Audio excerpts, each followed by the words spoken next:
Alors, il faut bien se rendre compte de quelque chose, c'est qu'on travaille sur des images haute définition et le résultat final devrait, pour bien faire, avoir une sortie moins précise. Il faut toujours travailler à une plus haute précision que la sortie finale. Comme ça, en réduisant le nombre de pixels, ça va noyer les détails et les petites erreurs. Ça va noyer ça dans un petit flou. Donc, si vous devez sortir une image de 2000 pixels sur 3000, ce qui est déjà beaucoup, travaillez en 4000 sur 6000 par exemple. Et puis réduisez, ça va vraiment améliorer les choses. Plutôt que d'essayer de faire les trucs nickel, que ce soit léché dès le départ, autant faire ça sur une image plus précise. Des petites erreurs vont disparaître à la réduction du nombre de pixels pour la sortie finale. Alors, il reste plein de choses à faire. Le masquage, l'amélioration du masque, on verra.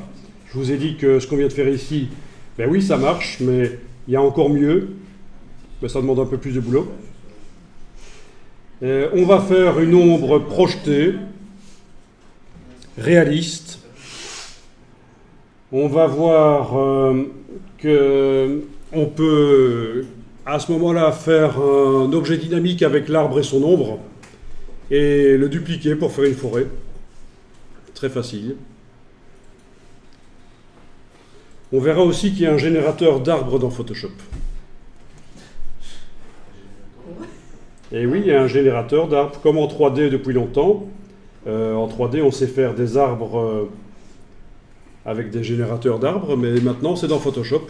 Vous avez toutes sortes d'arbres, plein d'espèces, et vous pouvez déterminer si elles sont malades ou en pleine forme, avec le nombre de branches. C'est pas mal du tout. Donc, plutôt que d'utiliser une photo d'arbre, ça peut être une alternative. Ceci dit, ce sera quand même moins réaliste que d'utiliser une vraie photo d'arbre comme celle-ci. Ça se voit quand même que c'est un vrai arbre. Il manque une ombre pour vraiment que ce soit réaliste, mais après, ça va devenir réaliste. Il faudra aussi mettre un calque de réglage par-dessus pour modifier l'intensité, le contraste de l'arbre.